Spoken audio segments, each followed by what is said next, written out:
This is the Thom Hartmann Program.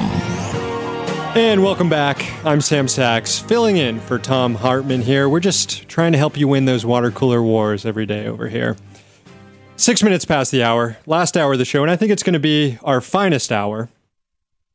On the show now, former governor of Alabama turned political prisoner in the U.S., Don Siegelman. Governor Siegelman, it's an honor to have you on the show. Sam, thanks. I'm delighted to be on the show. So I was just listening. Oh, go ahead.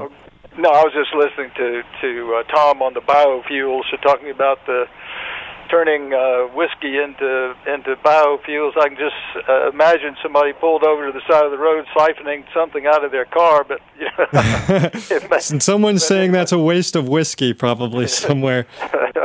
Governor, I was just on the website, and the website is free-don.org. Again, that's free-don.org.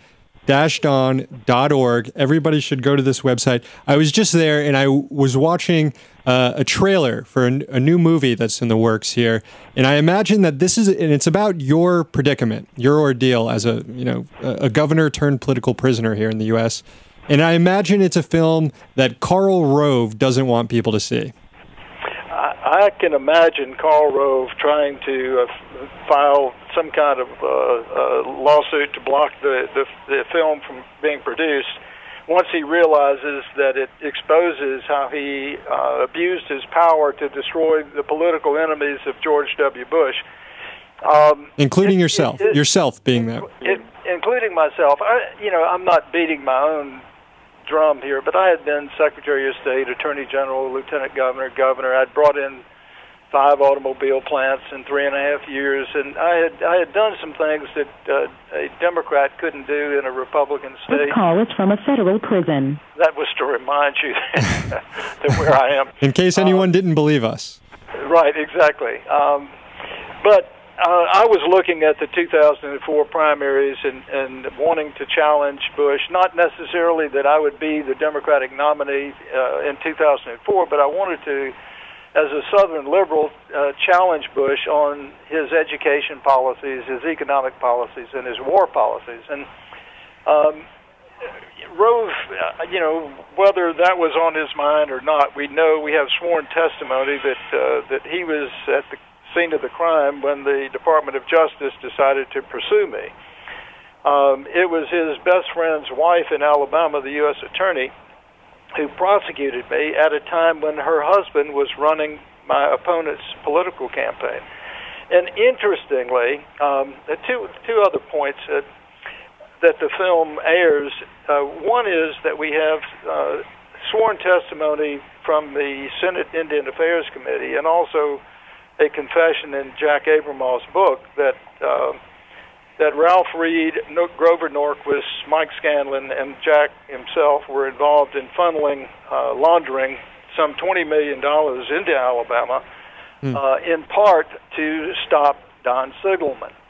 The other interesting thing that was just revealed this past December by by POGO, the Project on Governmental Oversight, they were able to somehow get their hands on an email that the Department of Justice has sealed.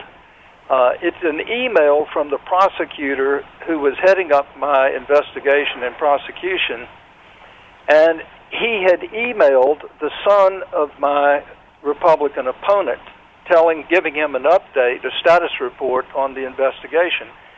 So it smacks of political motivation at the very least. I was brought to trial 1 month before my re-election campaign in 2006.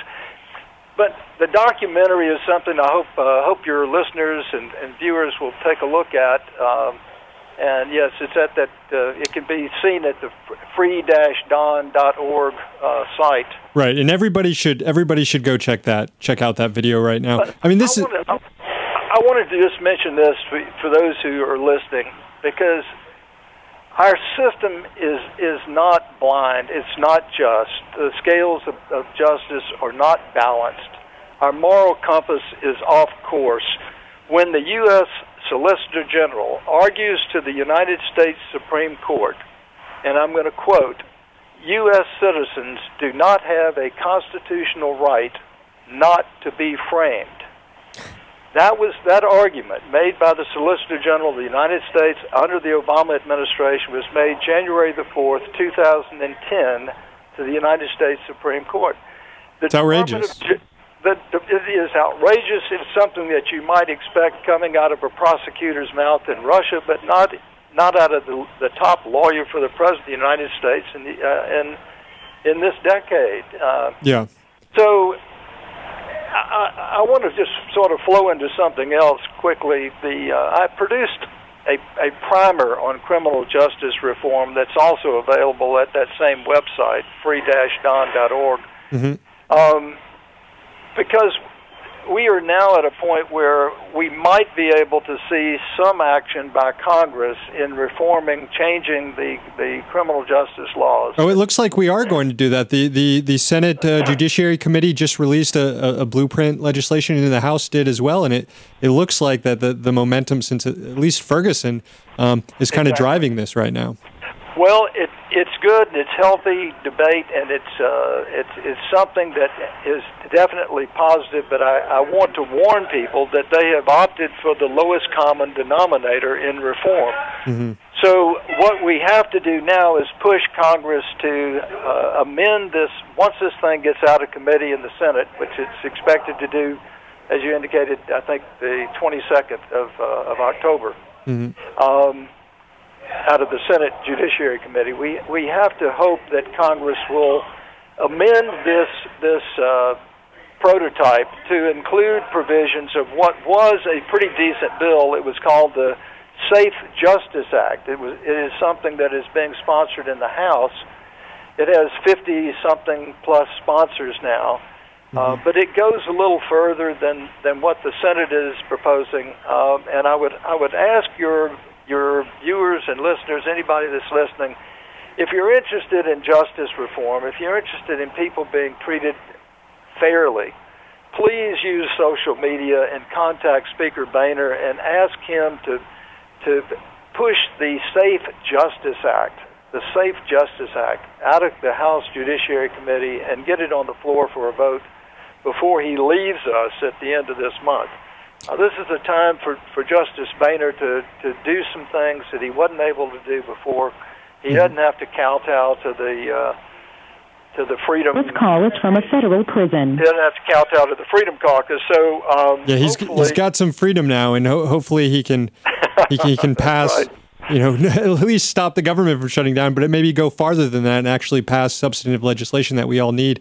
Governor, I know you don't want to focus on your own individual plight here, but you've been in jail since 2012, the end of 2012. You're going to be there for another. A little before that, they put me in first in 2007.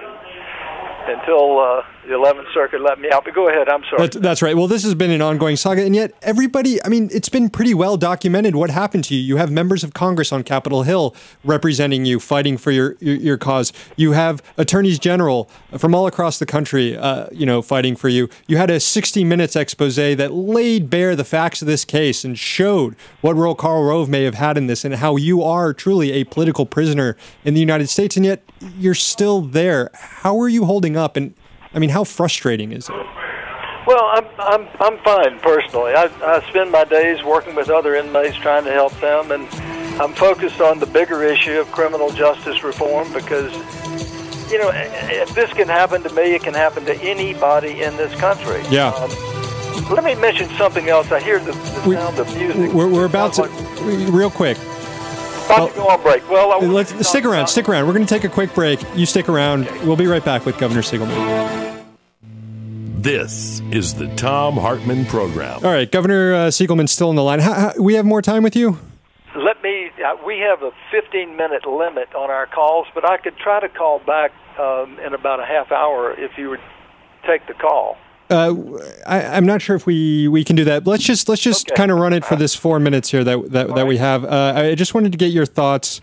You were about to say something before we went to break. Well, I was about to say I wanted your listeners to be aware that the judge in my case. His name is Mark Fuller. He was accused by his first wife of. Whoops! I'm being told I've got to end this by the camp counselor. So, all right, it's been fun talking to you. Yeah, Governor, it was fun talking to you, and I'll say your website a few more times on air here when we come back. Thank you so much. Thanks so much for coming on.